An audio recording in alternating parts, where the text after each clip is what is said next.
Hello everyone, welcome to my channel English with Shrubi. आज की हमारी वीडियो है uncle Podger hangs a picture के back exercises, question answers. So let's start them. First question है आपका, how do we first learn that uncle Podger does not do things in a very organised manner.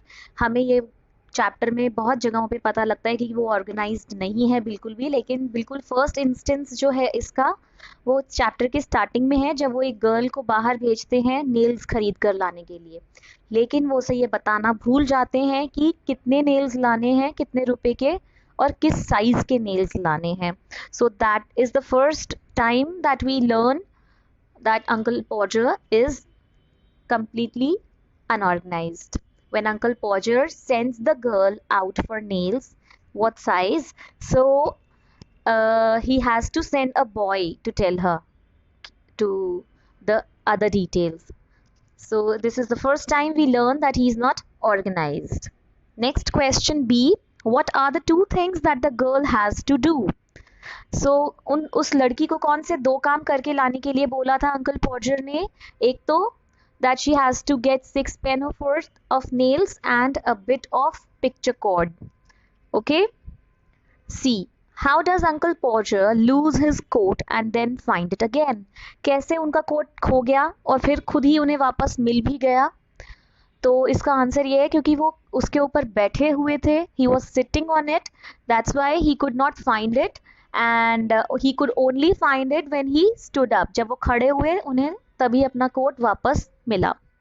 So you will write it that Uncle Podger lost his coat because he was sitting on it, so he could not find it and he could only find it when he stood up. So next question D. Uncle Podger does not give much credit to his helpers. Give two examples to show this. ये तो हमने पढ़ा ही है chapter में कि वो कभी भी अपने हेल्पर्स को उनका ड्यू क्रेडिट नहीं देते थे, कि उनके काम की कोई तारीफ नहीं करते थे, गिनते ही नहीं थे कि उन लोगों ने उसकी कोई मदद भी की है। और इसके आपको दो एग्जाम्पल्स पूछे गए हैं। तो इसका फर्स्ट एग्जाम्पल तो जब वो कोट ढूंढने के लिए कहते हैं कि कोट तुम इतने सारे जने हो घर के अंदर, लेकिन शायद मुझे एक कैट को कहना चाहिए, वो ही ढूंढ के लाके दे सकती है मेरा coat. So this is your in your chapter when he says, it is on page number 131, you will find it. Might just as well ask the cat to find anything as expect you people to find it. कि तुमसे कहने से तो अच्छा है कि मैं किसी कैट से ही कह दूं. और उसका सेकेंड एग्जाम्पल है, बाद में वो कहते हैं, great heaven's, 7 of you gaping round there and you don't know what I did with the hammer. मतलब तुम 7 जने मिलकर भी ढूंढ नहीं पाए कि मैंने हथौड़ी के साथ क्या किया, मैंने उसे कहाँ रख दिया, जब वो हैमर खो देते हैं. ये तब का एग्जाम्पल है. Okay. E part. Which statement tells us that the narrator does not think much of Uncle Podger's intelligence? कि हमें कैसे पता चलता है कि जो इस स्टोरी का नरेटर है वो अंकल पॉजर को बिल्कुल भी इंटेलिजेंट नहीं समझता, और वो है भी नहीं. तो ये हमें पता लगता है जब वो उसे फूल बुलाते हैं. और ये है आपके पेज नंबर 132 पर. When the old fool was leaning over the chair at an angle of 45 and trying to reach a point 3 inches beyond what was possible for him to reach. अपने जिस पॉइंट से वो पहुंच ही नहीं सकते उससे, और वो 3 इंचेस दूर है, वो चेयर पर उस एंगल पे खड़े हुए हैं. तो यहाँ पर जो है नरेटर वो अंकल पॉजर को फूल समझ रहा है, फूल कह रहा है. ये है आपका पेज नंबर 132 के फर्स्ट कॉलम में आपको मिल जाएगा, थर्ड पैराग्राफ में. Next question F. How long did it take Uncle Podger to hang up the picture?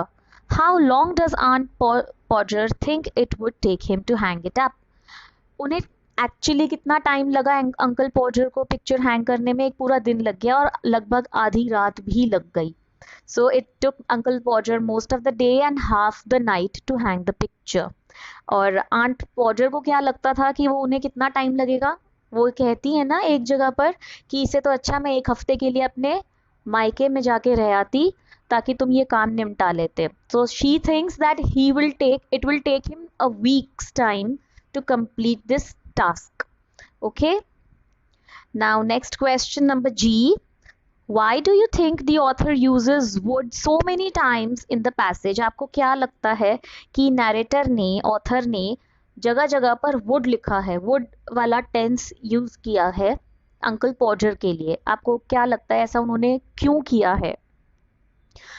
ऐसा उन्होंने इसलिए किया है क्योंकि यहाँ पर आपको एक ऐसा इंसिडेंस बताया गया है, एक ऐसा इंस्टेंस बता रखा है जहाँ पर अंकल पॉजर जो हैं उनके काम करने का तरीका हमें एक इंसिडेंस के थ्रू एक्सप्लेन किया गया है कि देखो एक छोटा सा काम था पिक्चर हैंग करने का, कील ठोक कर एक पिक्चर ही दीवार पर टांगनी थी, लेकिन उसमें इतना उन्होंने एक दिन पूरा लगा दिया और सब घर वालों को तंग करके रख दिया।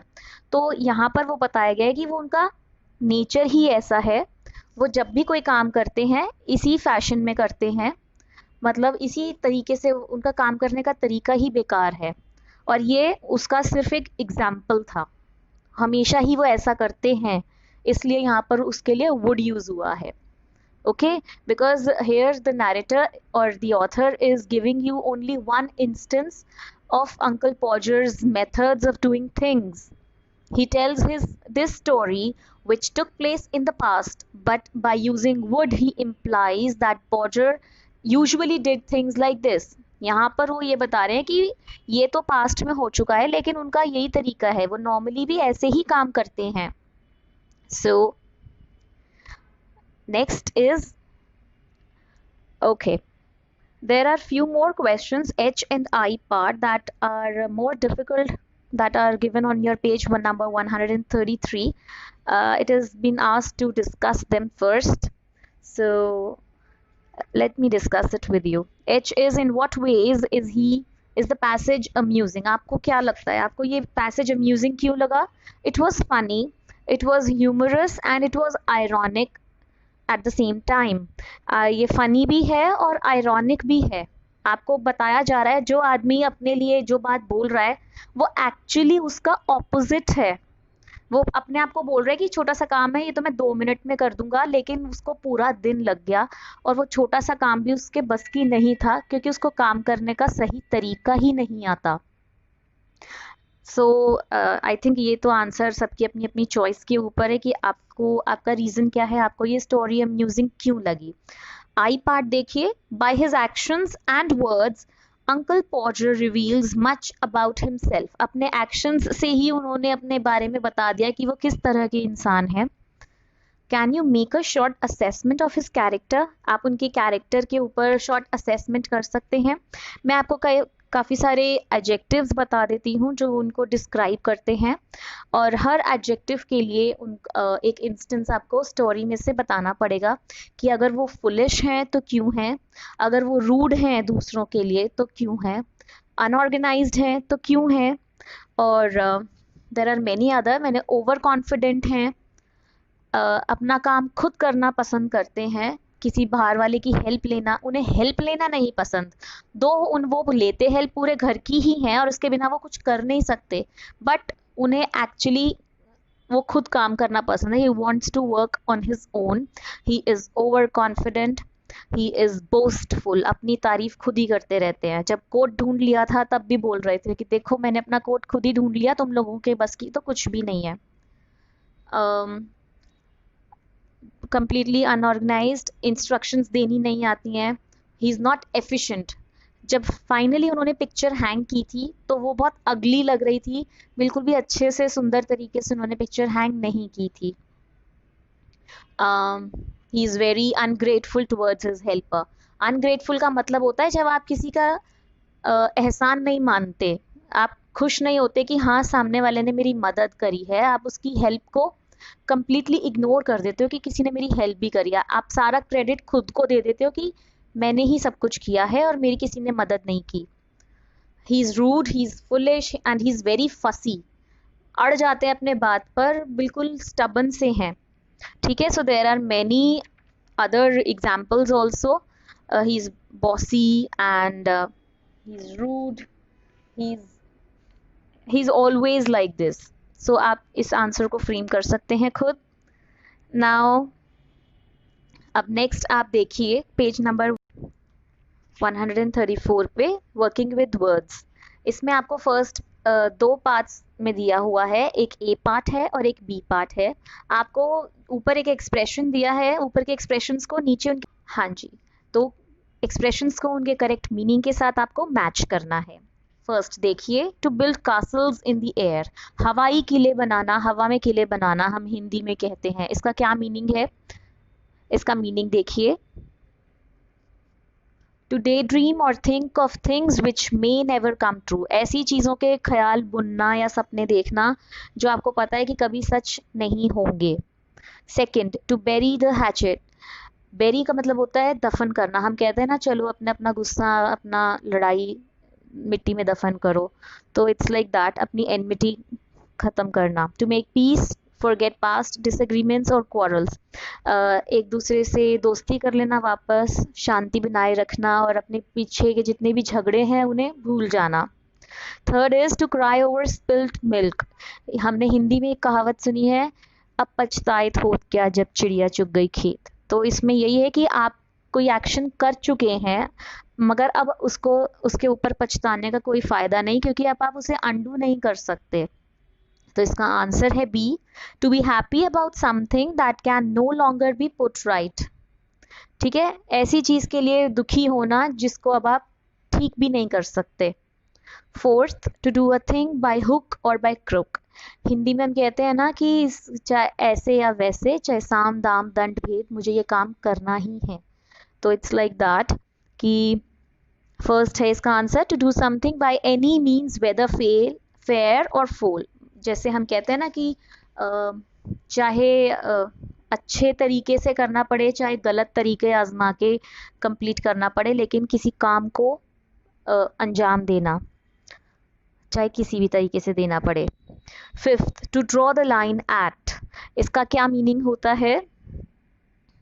To refuse to do anything beyond a certain limit, कि मतलब मैं इसके आगे काम नहीं करूंगा, इस लिमिट से ज़्यादा नहीं करूंगा। जब आप एक लिमिट सेट कर लेते हैं कि इसके आगे आप और आगे नहीं जाएंगे, इसके आगे और आप काम नहीं करेंगे, या कुछ भी किसी भी चीज़ के लिए।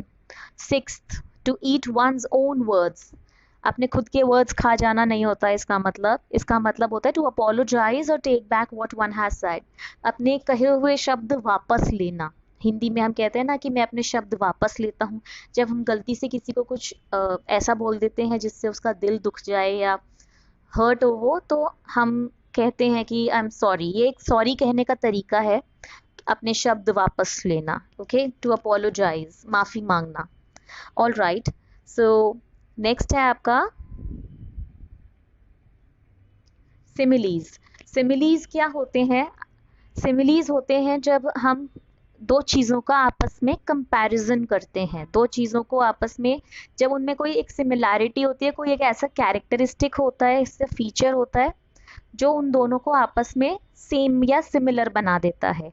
जैसे कि हमें किसी की खूबसूरती की तारीफ करनी होती है तो हम कहते हैं कि वो गुलाब सी सुंदर है, like she is as beautiful as a rose.